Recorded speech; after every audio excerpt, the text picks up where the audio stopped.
Assalamualaikum viewers, welcome back to Yummy Farm. இன்னைக்கு நம்மளோட சேனல்ல டெண்டர் கோகனட் புட்டிங் எப்படி பண்ணலாம்னு பார்க்கலாம். இதோட டேஸ்ட் வந்து எக்ஸ்ட்ராடினரியா இருக்கும். மஸ்ட் ட்ரை ரெசிபின்னு சொல்லுவேன். ஒரு தடவை நீங்க இந்த ரெசிபி செஞ்சு பார்த்துட்டீங்கன்னா மறுபடியும் செய்ய சொல்லி கேட்பாங்க. ஏன்னா இது அவ்வளோ ரொம்ப டேஸ்ட்டாக இருக்கும். நீங்கள் வந்து ஃபர்ஸ்ட் டைம் நீங்கள் ட்ரை பண்ணுறீங்க அப்படின்னா கண்டிப்பாக உங்களை சாட்டிஸ்ஃபை பண்ணும் இந்த ரெசிபி. ஸோ இப்போ வாங்க நம்ம இந்த வீடியோக்குள்ளே போய் எப்படி பண்ணலான்னு பார்த்துடலாம். இப்போ இந்த ரெசிபி பண்ணுறதுக்கு நான் முதல்ல வந்து சைனா கிராஸ் எடுத்திருக்கேன். ஒரு 10 கிராம் அளவுக்கு சைனா கிராஸ் கடல் பாசி நான் வந்து தண்ணியில் வந்து ஊற வச்சு எடுத்துக்கிறேன். ஒரு 10 மினிட்ஸ் போல் இது வந்து நல்லா வந்து ஊறட்டும். இப்போது அது ஊறுற கேப்பில் நம்ம வந்து பார்த்திங்கன்னா நெக்ஸ்ட்டு வந்து இந்த மாதிரி வந்து டெண்டர் கோகனட் வந்து எடுத்து வச்சுருக்கேன். இந்த வந்து இளநீரை நான் வந்து எடுத்து வச்சுருக்கேன். அதை நம்ம வந்து மிக்ஸி ஜாரில் வந்து சேர்த்து நல்லா நம்ம வந்து நைஸாக வந்து அரைச்சி எடுத்துகிட்டு வந்துடலாம். இதை நம்ம ரொம்ப வந்து ஃபைனாக அரைக்கணும் அப்படின்னு சொல்லிட்டு அவசியம் இல்லை. இது வந்து ஒரு 2-3 தடவை நம்ம வந்து பீட் பண்ணினாலே அரைச்சிட்டோம்னாலே நமக்கு இந்த மாதிரி வந்து திக்காக வந்து பேஸ்ட் மாதிரி கிடைக்கும். இது வந்து ரொம்ப ஃபைனாக இருக்கணும்னு அவசியம் இல்லை. கொஞ்சம் நரப்பாக இருந்தால் பரவாயில்ல. ஏன்னா நம்ம அதை வந்து புட்டிங்கில் சேர்க்கும் போது கொஞ்சம் நரப்பாக இருந்தால் தான் நம்ம அதை வந்து சாப்பிடும்போது அங்கங்கே அந்த கோகனட் வந்து கடிப்பட்டு ரொம்ப நல்லாயிருக்கும். இப்போ இந்த ரெசிபி பண்ணுற ஆரம்பிச்சிடலாம். அதுக்கு நான் வந்து ஒரு பேனில் வந்து 1/2 லிட்டர் அளவுக்கு பால் எடுத்திருக்கேன். அது வந்து சூடாகிட்டு இருக்கட்டும். இந்த சைடு நம்ம வந்து ஊற வச்சுருந்த சைனா கிராஸ் வந்து நான் வந்து ஹீட் பண்ணுறேன். அதை வந்து ஒரு சின்ன பேனுக்கு நான் வந்து ட்ரான்ஸ்ஃபர் பண்ணிவிட்டு நான் இந்த மாதிரி ஒரு 5 to 6 மினிட்ஸ் எடுக்கும் அந்த சைனா கிராஸ் எல்லாம் நல்லா வந்து உருகி வர்றதுக்கு. அது கம்ப்ளீட்டாக நல்லா வந்து கரைஞ்சதுக்கப்புறமா நம்ம இதை இந்த மாதிரி ஒரு வடிகட்டியில் போட்டு நல்லா வடித்து நம்ம வந்து எடுத்துக்கலாம். இதனால் நமக்கு வந்து அந்த மெல்ட் ஆகாத சைனா கிராஸ் எல்லாமே வந்துடும்.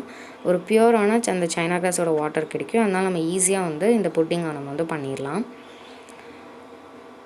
இந்த ரெசிபி ரொம்பவுமே டேஸ்டியாக இருக்கும், ரொம்பவுமே ஈஸியாக இருக்கும். கண்டிப்பாக இந்த ரமதான் டைம் இஃப்தார் டைமில் இந்த ரெசிபி நீங்கள் வந்து ட்ரை பண்ணி பாருங்கள். எல்லாருக்கும் ரொம்ப ரொம்ப பிடிக்கும். இப்போது நான் இதை வந்து நல்லா ஜலிச்சுட்டு சேர்த்துட்டேன். சேர்த்ததுக்கப்புறமா நம்ம அதை ஒரு ஸ்பூன் வச்சு நல்லா இந்த மாதிரி மிக்ஸ் பண்ணிடலாம். பாருங்கள், இப்போ நம்ம இதில் வந்து சுகர் சேர்க்கலாம். நான் வந்து ஒரு 1/2 கப் அளவுக்கு சுகர் எடுத்திருக்கேன். சேர்த்துட்டு நல்லா மிக்ஸ் பண்ணிக்கோங்க. இது கூடவே நான் வந்து மில்க் மேட் வந்து சேர்க்க போகிறேன். மில்க் மேட் வந்து கம்ப்ளீட்லி வந்து ஆப்ஷனல் தான், கண்டென்ஸ்டு மில்க். உங்கள்கிட்ட வந்து இருந்துச்சு அப்படின்னா நீங்கள் வந்து சேர்த்துக்கோங்க. அப்படி இல்லை அப்படின்னா நீங்கள் வந்து சுகர் வந்து 1/2 கப் சேர்த்திங்க இல்லையா, அதுக்கு பதிலாக நீங்கள் ஒரு 3/4 கப் அளவுக்கு சேர்த்துக்கோங்க. என்கிட்ட வந்து கண்டென்ஸ்டு மில்க் இருந்தது, அதனால நான் வந்து இதை வந்து ஒரு 1/3 கப் அளவுக்கு சேர்த்துக்கிறேன். இது சேர்க்குறதுனால நம்மளோடக்கு வந்து நல்ல ஒரு ரிச்னஸ் வந்து கிடைக்கும் புட்டிங்கில். ஸோ வந்து கண்டிப்பாக வந்து சேர்த்துக்கோங்க. அப்படி இல்லை அப்படின்னா நீங்கள் வந்து சர்க்கரையை வந்து 1/2 கப் பதிலாக நீங்கள் ஒரு 3/4 கப் அளவுக்கு சேர்த்துக்கலாம். இப்போ நம்ம இதை சேர்த்துட்டு ஒரு ஸ்பூன் வச்சு நம்ம நல்லா இதை வந்து மிக்ஸ் பண்ணிக்கலாம். நல்லா இந்த சுகர், கண்டென்ஸ்டு மில்க் எல்லாமே நல்லா கரைஞ்சி வரட்டும். இப்போ பார்த்திங்கன்னா நம்மளோட சுகர், கண்டென்ஸ்டு மில்க் எல்லாமே நல்லா ஈவனாக வந்து மிக்ஸ் ஆகிடுச்சு. இப்போது நான் வந்து இதில் வந்து நம்மளோட அரைச்சி வச்சுருந்த அந்த டெண்டர் கோகனட் பேஸ்ட்டு நம்ம வந்து ஆட் பண்ணிடலாம்.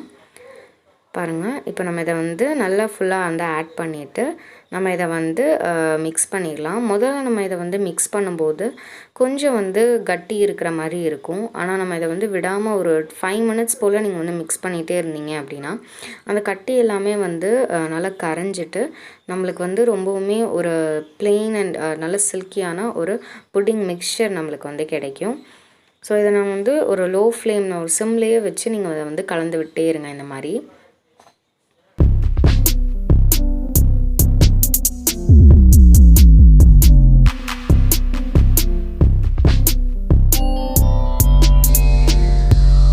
இப்போ பார்த்திங்கன்னா ஒரு 5 மினிட்ஸ் நான் விடாமல் கலந்துகிட்டே இருந்தேன்.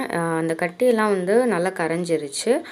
பாருங்கள், நல்ல ஒரு பர்ஃபெக்டான புட்டிங் மிக்சர் நம்மளுக்கு வந்து ரெடி ஆகிடுச்சு. இப்போ நம்ம இதை வந்து ஒரு கண்டெய்னருக்கு வந்து நீங்கள் வந்து மாற்றிக்கோங்க.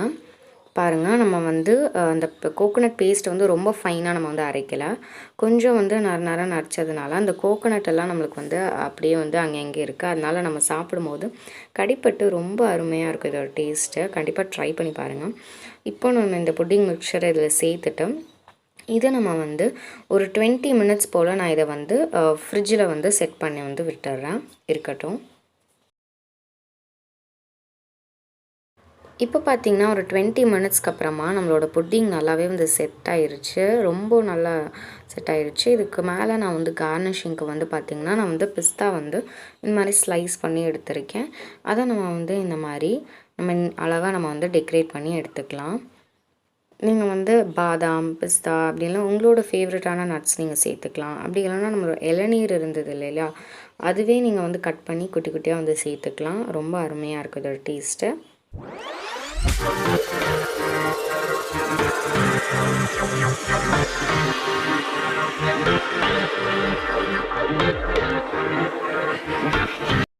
அவ்வளோதான். இப்போ நம்மளோட சூப்பரான டெண்டர் கோகோனட் இளநீர் புட்டிங் வந்து ரெடி ஆகிடுச்சு. இப்போ நம்ம இதை வந்து ஒரு நைஃப் வச்சு கட் பண்ணிடலாம்.